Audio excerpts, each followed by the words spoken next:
سلام بچه ها، خوش اومدید به چنل من امروز میخوام بهتون آموزش لب چروک رو یاد بدم یا لب پیر. قبل از اون میخوام بهتون وسایلی که قرار استفاده کنم و معرفی کنم. من اینجا از قبل براتون سایه هاشو زدم و خطای لب رو کشیدم و سایه هاش خورده. پس فقط میام ابزاری که قراره برای پردازش استفاده کنم رو بهتون میگم.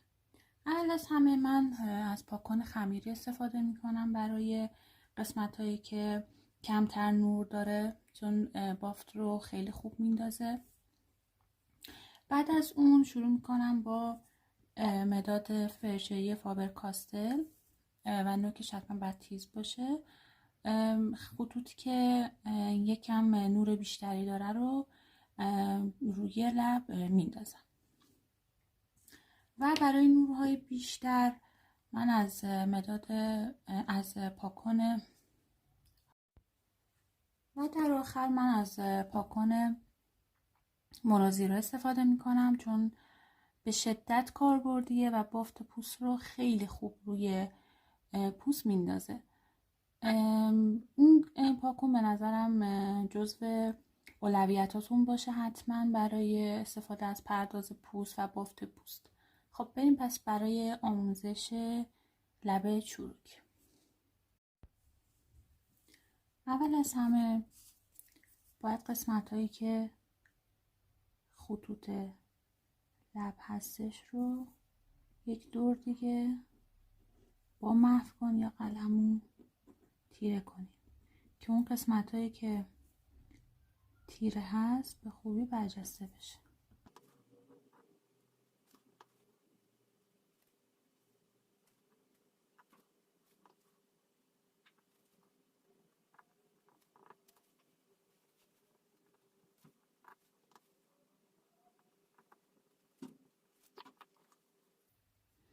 اول از همه میام خطوطی که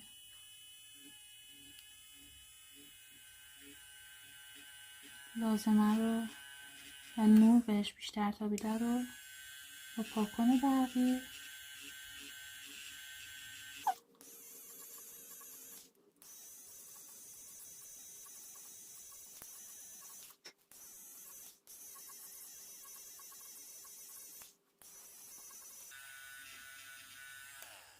توی مدل من نور این قسمت لب کمتره، پس منم نورای که زیاده رو طبق عکس و مدل با دقت و کمتر میزنم.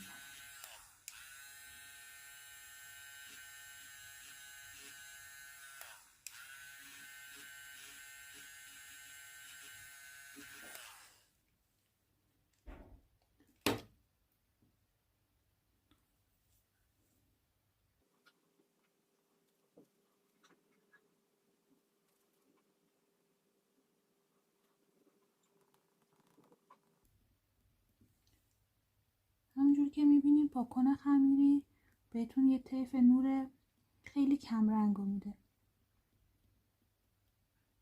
و پاکن برقی بهتون طیف نور بیشتری میده.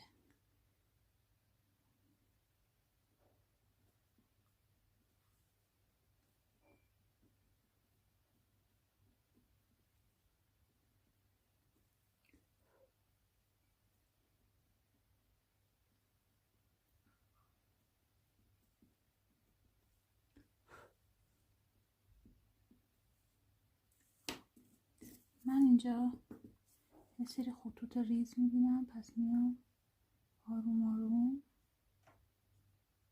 روی لب میکشم.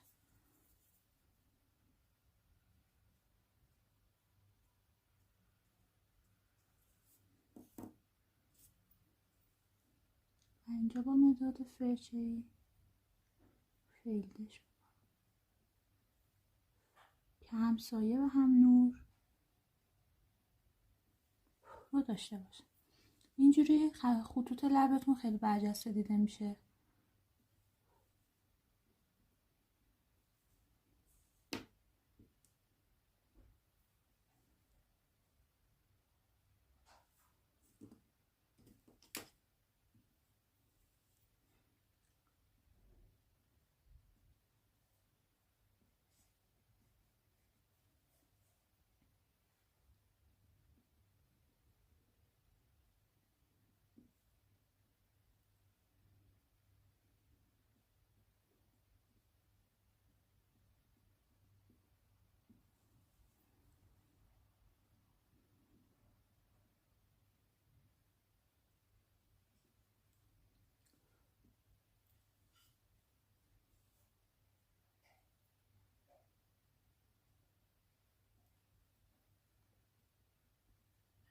بیشتر از بکنه.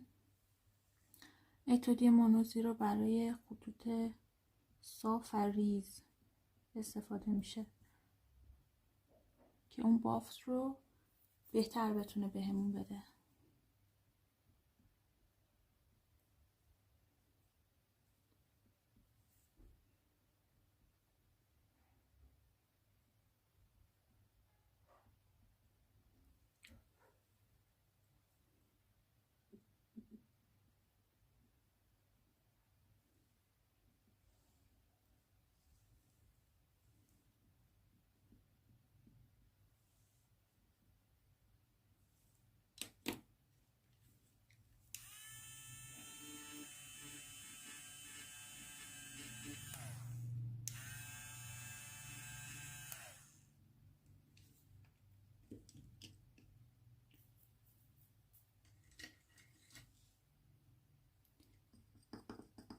شما میتونید از قلموی 0.21-25 برای انداختن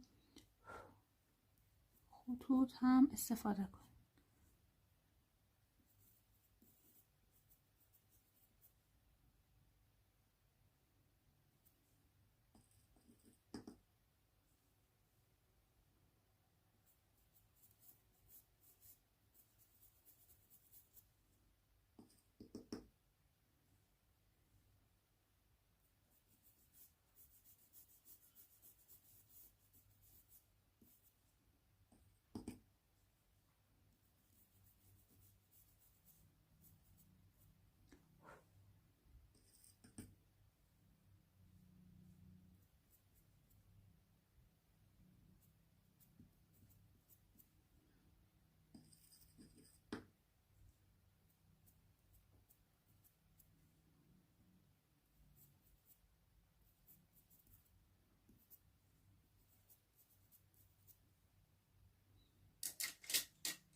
و این قسمت چون نور کمتری هست پس من با مداد فرچه‌ای نور رو میندازم.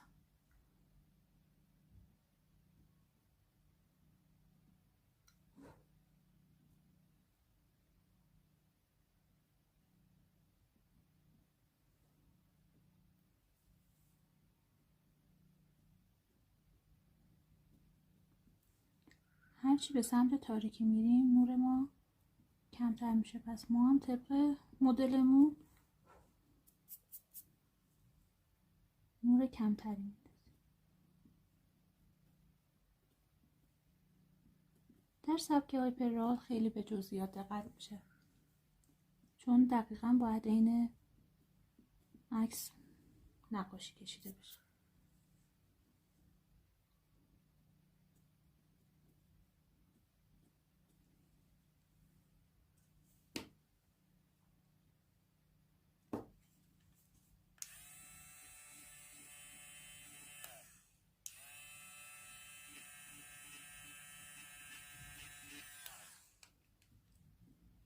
هر جا احساس کردین که اون نوری که بهتون دلتون میخواد رو بهتون نمیده، مثلا مداد فرچه‌ای، پاکن خمیری یا اتودی، بیاید با پاکن برقی نور رو بندازید و با پاکن فرچه‌ای یا خمیری فیلدش کنید.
یه سری خطوط ریز رو اینجا دیدم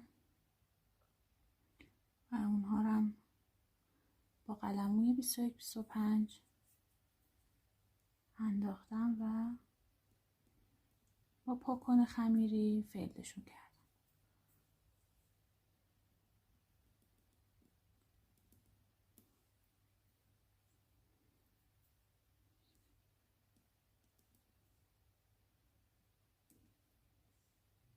خب این هم از آموزش لب چروک. من این قسمت رو به شما آموزش دادم و بقیه لب هم همینطوری هستش. امیدوارم لذت برده باشین از این آموزش و تا آموزش های بعدی من رو همراهی کنین. ممنونم.